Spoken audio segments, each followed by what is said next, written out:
जय श्री राम। नमो नारायण। हर हर महादेव। स्कंद पुराण और शिव पुराण के आधार पर श्रावण मास का महात्म अध्याय चौथा में आपको सुना रहा हूँ कि इस अध्याय में धारणा पारणा मासोपवास व्रत और रुद्र व्रती व्रत वर्णन में सुगंधा का आख्यान बता रहा है। भगवान भोलानाथ ईश्वर बोले कि हे कुमार, अब मैं धारण पारण व्रत का वर्णन करूंगा।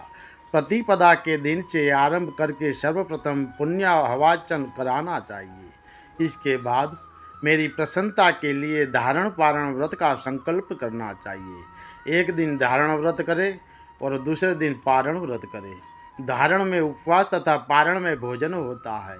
श्रावण मास के समाप्त होने पर सबसे पहले पुण्य हवाचन कराना चाहिए। इसके बाद हे मानव, आचार्य तथा अन्य ब्राह्मणों का वरण करना चाहिए। तत्पश्चात माँ पार्वती तथा शिव की स्वर्ण निर्मित प्रतिमा को जल से भरे हुए कुंभ पर स्थापित कर रात में भक्तिपूर्वक पूजन करना चाहिए तथा पुराण श्रवण आदि के साथ रात भर जागरण करना चाहिए।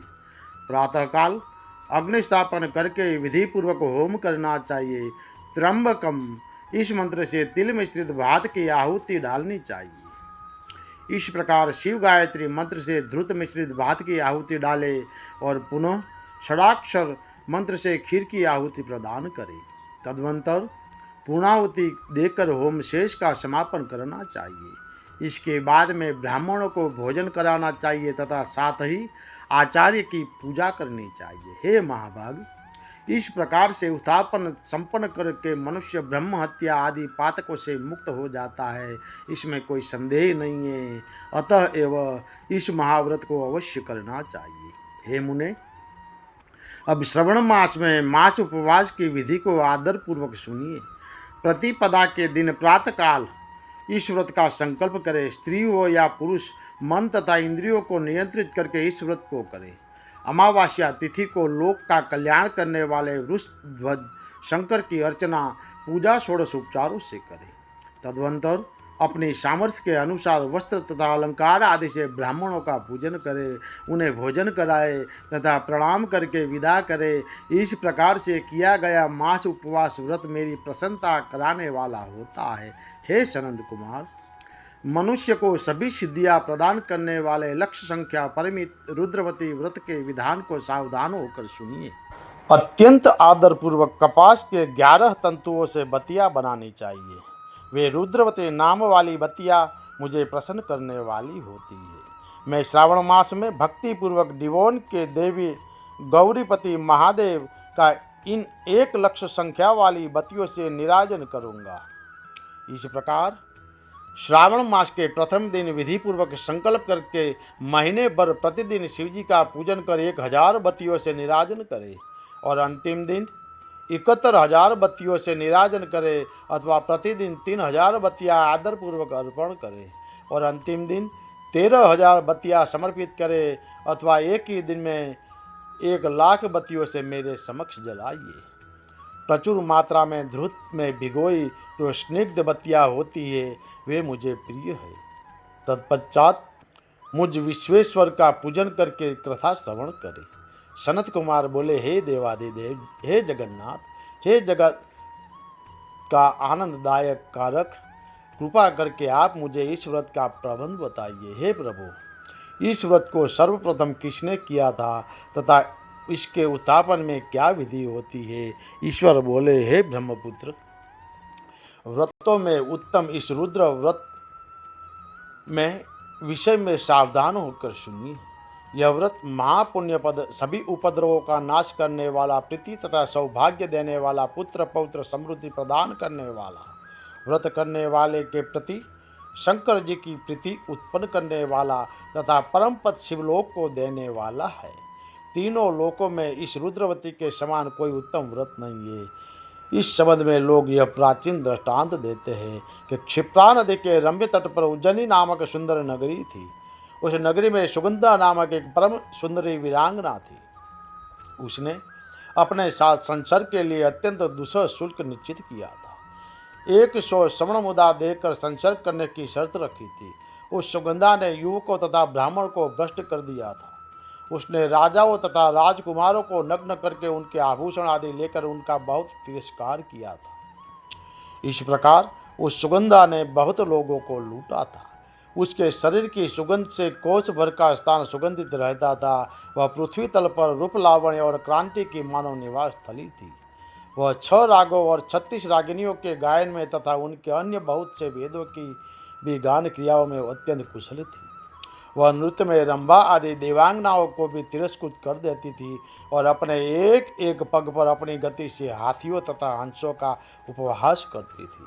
किसी दिन वह सुगंधा कटाक्षों तथा बहु चालान के द्वारा काम बाणों को छेड़ती हुई क्रीड़ा करने के विचार से क्षिप्रा नदी के तट पर गई। उसने ऋषियों के द्वारा सेवित मनोरम नदी को देखा। वहाँ कोई विप्र ध्यान में लगे हुए थे तथा कई जप में लीन थे, कई शिरवाचन में रत थे तथा कई विष्णु के पूजन में तल्लीन थे। हे महामुनि, उसने उन ऋषियों के बीच विराजमान मुनि वशिष्ठ को देखा। उनके दर्शन के प्रभाव से उसकी बुद्धि धर्म में प्रवृत्त हो गई।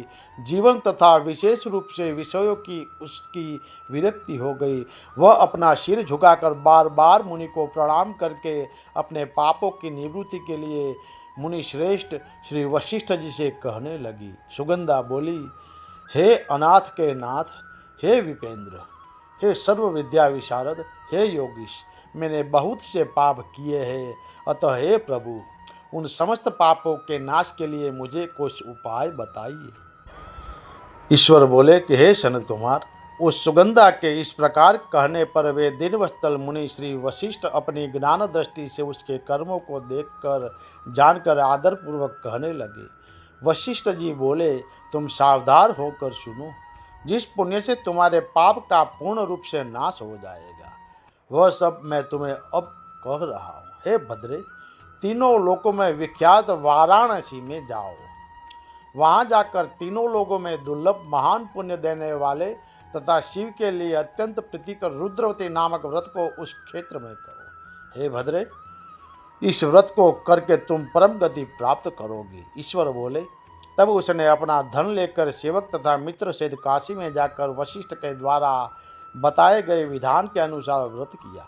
इस प्रकार उस व्रत के प्रभाव से वह सशरीर उस शिवलिंग में विलीन हो गई। हे सनत कुमार, इस प्रकार जो स्त्री इस परम दुर्लभ व्रत करती है, वह जिस जिस अभिष्ट पदार्थ की इच्छा करती है उसे निसंदेह प्राप्त करती है। हे सूरत, अब आप माणिक्यवतियों का महात्मा सुनिए। हे विपेंद्र, उन माणिक्यवतियों के व्रत से स्त्री से मेरे अर्ध आसन की अधिकारिणी हो जाती है और महाप्रलय पर्यंत वह मेरे लिए प्रिय रहती है। अब मैं इस व्रत की संपूर्णता के लिए उत्थापन का विधान बताऊंगा। चांदी की बनी हुई नंदीश्वर की मूर्ति पर आसीन सुवर्णमय भगवान शिव की पार्वती से प्रतिमा को कलश पर स्थापित करना चाहिए और विधि के साथ पूजन कर रात्रि में जागरण करना चाहिए। इसके बाद प्रातःकाल नदी में निर्मल जल में विधि पूर्वक स्नान करके 11 ब्राह्मणों सहित आचार्य का वर्णन करना चाहिए। तत्पश्चात रुद्र सूक्त से अथवा गायत्री से अथवा मूल मंत्र से धृत खीर तथा बिल्व पत्रों का होम करना चाहिए। इसके बाद पूर्णाहुति होम करके आचार्य आदि की विधिवत पूजा करनी चाहिए तथा सपत्नी 11 उत्तम विप्रों को भोजन कराना चाहिए। हे सनत कुमार, जो स्त्री इस प्रकार से व्रत करती है वह समस्त पापों से मुक्त हो जाती है। तत्पश्चात विधान पूर्वक कथा सुनकर स्थापित की गई समस्त सामग्री ब्राह्मण को दे देनी चाहिए। इससे निश्चित रूप से 1000 अश्वमेघ यज्ञों का फल प्राप्त होता है। इस प्रकार श्री स्कंद पुराण और शिव पुराण के अंतर्गत ईश्वर और सनंद कुमार संवाद में श्रावण मास महात्म में धारण पाण मासोपवास रुद्रवर्ती कीर्तन नामक चौथा अध्याय संपूर्ण हुआ। जय श्री राम। नमो नारायण। हर हर महादेव।